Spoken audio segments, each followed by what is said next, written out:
So I've tried to record this story time like 300 times, but I'm just going to tell the story and post it. If you don't know, I'm a realtor. I am located in the Twin Cities, and the other day I was showing a house and there were squatters living inside, and I wanted to kind of spread awareness on what those signs might look like, kind of what happened and how we dealt with the situation, because I want to keep other female realtors safe and other buyers in general.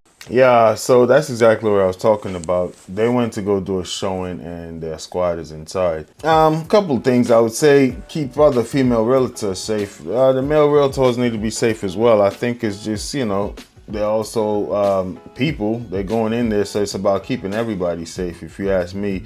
And also, not only the buyers going to look at the house, but also the seller. They also have to deal with that. If anything, that buyer can just move on to a next property, but that seller now has a squatter there. So I think the advice goes for everybody who has anything to do with the house. Male, female, real estate agent, buyer, seller. Everybody needs to be aware that when your house is on the market and it's vacant, there are things you can do. One, as a seller, to prevent people from breaking in your house. Two, also as a buyer's agent, not to just walk in with your clients to an area. One thing I recommend for agents: be early, go in, take a look at the property. Best practice.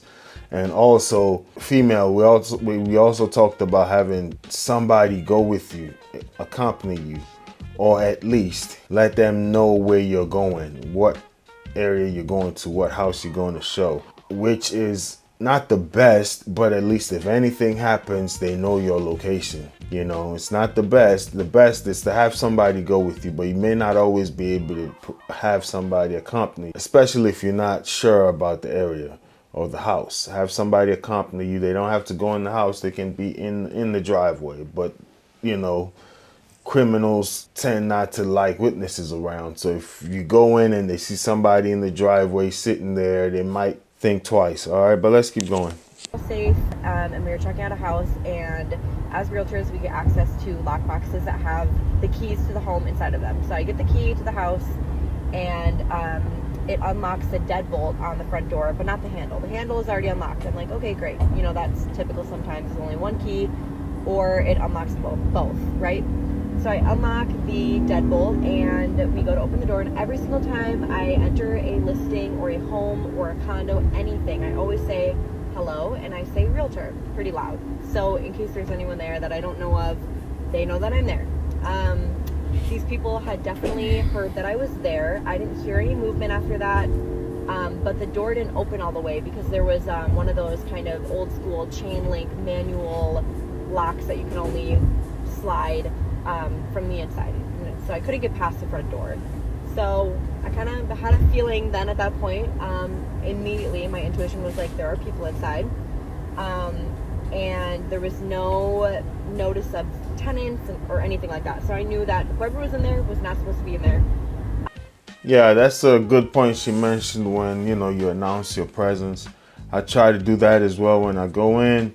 And then, like I said, cut on all the lights. I'll go downstairs. It's just better showing. You don't want to be cutting on lights sometimes as you show the house to the client. Sometimes you get held up with one client, you run into another one, the client beats you there. Some clients are very eager, even though you go there early, they're already there, they're walking the yard, whatever the case may be. But if I can, I try to go earlier.